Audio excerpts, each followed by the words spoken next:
Nena uwe zum gonzai nena uwe zum dihna netisinan nitasinan hadio. Kastuna na de gani metat ino wino tasina shkatta de ka bahit. On est à Bounou ici nitasinan. J'en ai pêché des rivières, puis ici, c'est vraiment la ligne majeure. Quand même assez dangereuse, puis c'est pas à prendre à la légère non plus. Si tu connais pas ça, promène-toi pas là pour le fun. Moi, ça m'a pris du temps à accepter de la naviguer. J'ai eu peur longtemps jusqu'à temps qu'on me la montre, qu'on me l'explique.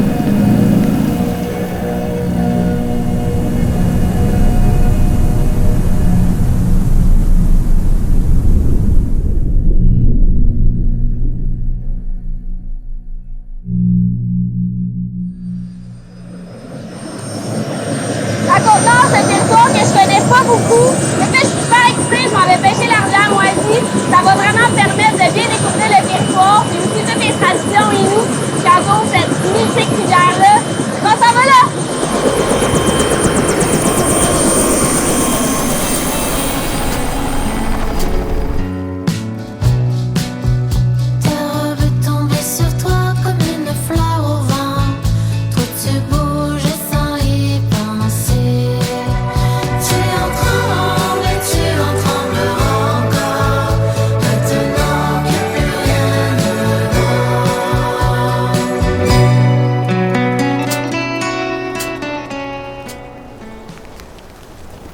Je trouve ça important de venir passer du temps en nature, un peu seul, quand on arrive dans une nouvelle région. Ça permet vraiment de bâtir un beau sentiment d'appartenance avec la nature et le territoire. Puis surtout ici, sur la Côte-Nord. Ça, c'est la Côte-Nord. C'est beau. Le territoire fait tellement partie des traditions autochtones depuis longtemps, puis ils sont habitués de l'habiter, de le gérer.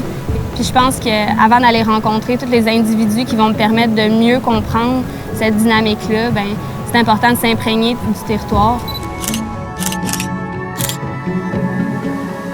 La rivière Moisy, pour les Inuits de Ouachette-Macmillan, c'est vraiment l'axe principal là, parce que nos ancêtres étaient un peuple nomade, là, puis ils remontaient à l'intérieur des terres.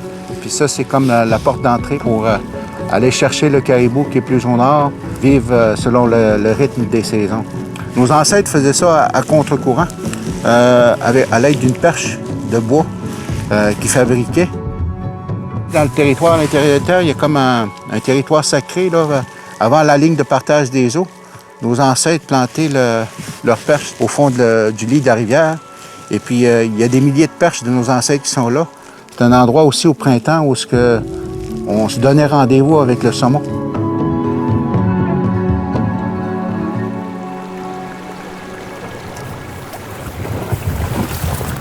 On va embarquer.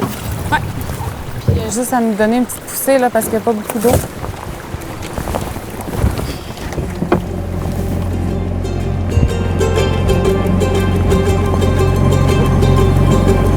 Fait que là, c'est ta combienième journée de guidage cette année?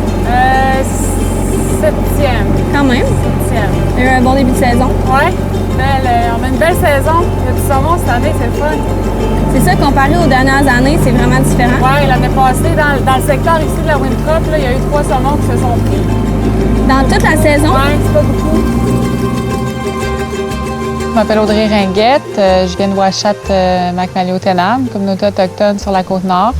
Je fais partie du club d'administration de la protection de la rivière Moisy. Puis, depuis l'année passée, là, j'amène des gens pêcher avec moi pour partager un petit peu ma passion là, du saumon. Moi, je suis policière, ça fait 12 ans. Puis, je suis enquêteur, ça fait 7 ans.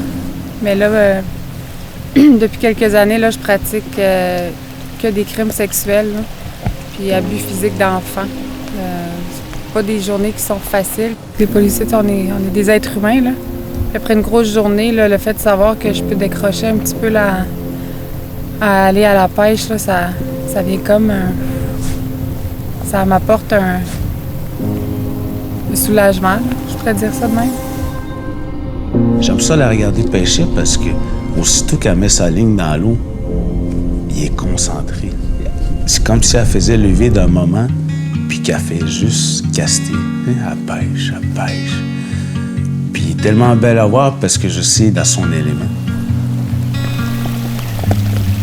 Là, t'entends-tu, là, il y a les gouttes de pluie sur l'eau? J'adore ça.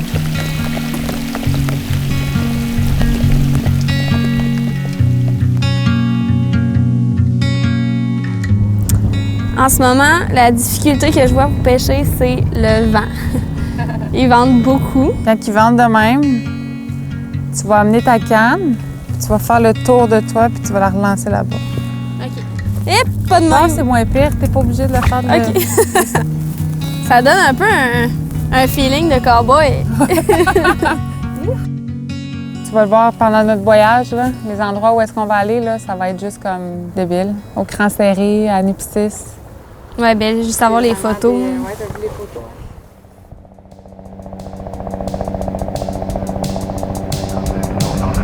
Hey Audrey, la trouves belle la rivière? C'est magnifique la rivière. Ouais, moi aussi, je la trouve belle. Non, mais moi aussi, je la trouve belle.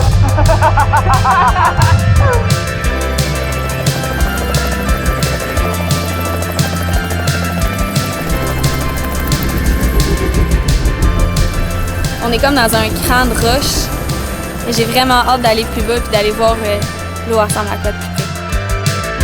La rivière Moisy, c'est pas un petit ruisseau, c'est presque un fleuve, là, tellement large. C'est pour ça que nos ancêtres l'avaient choisi pour remonter à l'intérieur des terres parce qu'elle pénètre vraiment jusqu'à Chouanapi, dans le territoire de Fermont.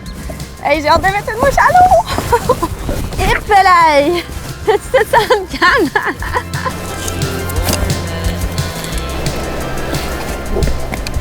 J'allais commencer ça là. Ouais, regarde, ça arrête pas. Aïe! Commence sur le bord. Regarde encore, là, c'est débile. Mets ta caméra de l'autre bord, tu manques tout le champ! Ça n'a pas de bon sens, ça arrête pas de sauter depuis tantôt. J'ai jamais vu ça. Ça se passe toujours vite ici, mon ami. Gaël là-bas. Hey, non, Il y mais a de ça a pas de l'action bon sens. partout. Ça va être une excellente journée. Je pense, Juliette, ça va prendre un autre 5 minutes, puis on fait un fichon. Ouais, ça sera vraiment pas long.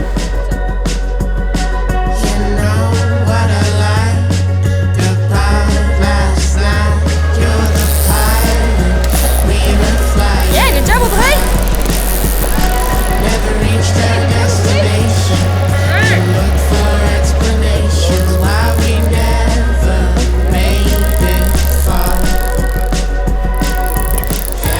Yes, Audrey, tu l'as, c'est là.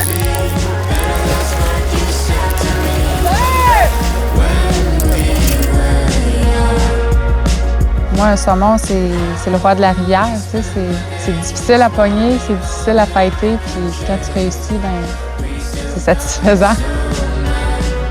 Je pense qu'elle se sent revivre. Tu sais, on a beaucoup de pression dans la vie, puis Audrey, c'est être dans le bateau, puis la pêche, ça fait qu'un entre les deux.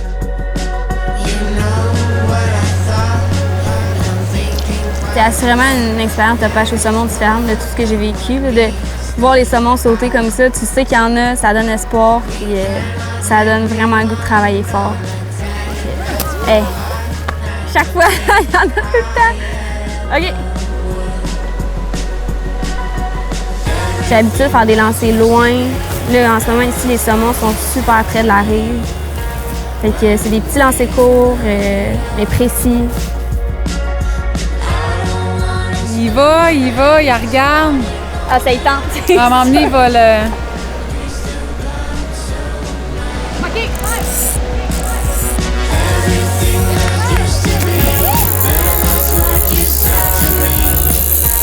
bye bye!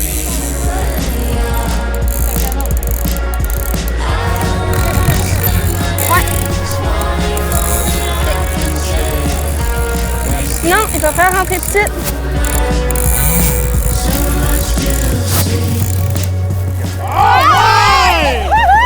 Yes! Oh! La 8e! 9e, ouais, la 8e. 8e cliente avec une Sunkiss. Hey, c'était un bon combat. Ouais.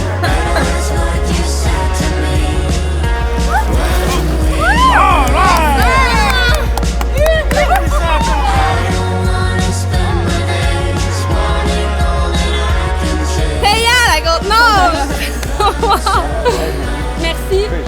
la belle rivière moisie. De voir qu'avec nos consignes, en pique un puis qu'il est capable de le ramener, c'est excitant. C'est le fun de partager notre passion avec d'autres personnes qui vivent la même passion. Pour Audrey, cette rivière-là, elle a beaucoup de valeur. Puis ça me touche qu'elle veuille partager un moment avec moi comme ça ici. Puis je pense que je suis vraiment privilégiée. Ouais!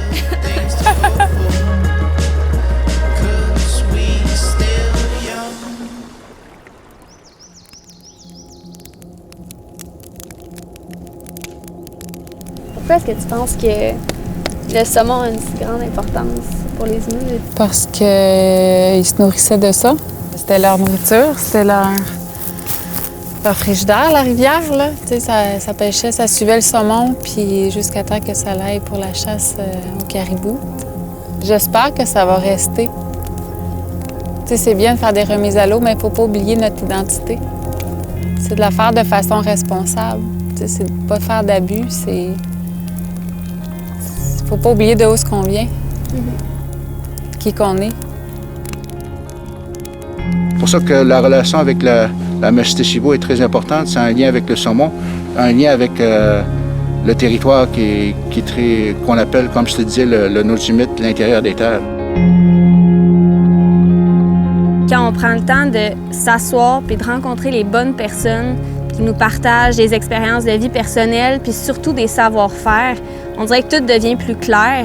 Dans ce cas-ci, avec Maxime, ça n'aurait pas pu être une plus belle immersion dans la culture Innu. La technique de fumage, là, ancestralement, c'était vraiment pour la préservation de la nourriture. Même le côté fumé donne une imperméabilité aux vêtements qu'on avait qui étaient vraiment de la peau de caribou. En fait, tu peux fumer n'importe quel gibier avec ça? Vraiment, vraiment n'importe quel gibier. L'orignal, ça doit être bon. L'orignal aussi. Je sais pas si t'as touché. T'as-tu senti dans tes mains? Qu'est-ce que ça fait? La texture. La texture. C'est vrai que c'est doux. Mais dans le fond, c'est que ça change la texture de la viande qui est fumée. C'est ce qui aide à la préservation, autrement dit.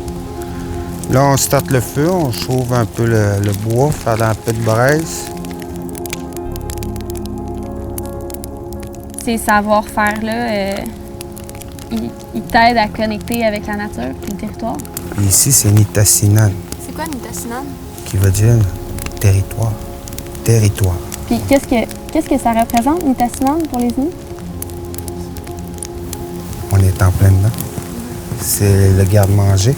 C'est vraiment avec mon frère, c'est la famille. Ça me rappelle, comme là, je suis en train de le faire, je pense à mon petit frère, tu sais, je pense à mon père qui est là. Ça me revient toujours, ma grand-mère était vivante. Il y a beaucoup d'histoires, puis ça vit en dedans de ces coutumes.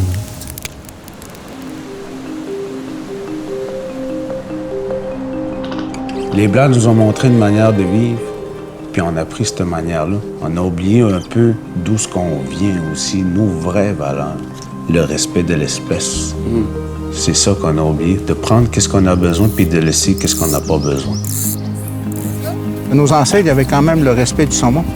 Puis c'est d'essayer de maintenir pour les générations futures le plus de saumon possible, là, puis que la rivière reprenne ses ressources parce que ça a baissé pas mal ici, là, la ressource de manière qualitative. Puis ce qu'on est en train de faire présentement, c'est d'avoir des données scientifiques vraiment qui vont permettre d'établir combien de saumon remonte la rivière à chaque année ici. Ces données-là vont nous permettre de faire des mesures peut-être plus contraignantes dans les prochaines années, mais c'est dans ce souci-là, de conservation et de préservation du saumon, qu'on fait ça. Je pense que de passer les derniers jours ici sur la Côte-Nord, ça m'a permis de réaliser à quel point c'est un grand territoire. Puis ça sert un peu de lieu de transmission pour les pratiques traditionnelles, mais aussi l'identité autochtone. Les Inuits y habitent ce territoire-là, ils le protègent, ils en prennent soin pour être capables de partager tout ça aux générations futures. Puis je pense qu'il faut apprendre de ça parce que le territoire québécois est gigantesque et il y a peu de gens qui le connaissent. Si on est plus conscient de la nature et de la ressource, je pense vraiment que tout ensemble, on va être capable de le protéger. Comment est-ce que tu vois l'avenir pour la Mishta Chibou? La Mishta Chibou. Et qu'est-ce que tu lui souhaites? J'aimerais qu'elle soit tout aussi riche en saumon qu'elle l'a déjà été. Est-ce que tu penses que ça va être possible? Si on travaille ensemble, oui. Je l'espère de tout cœur.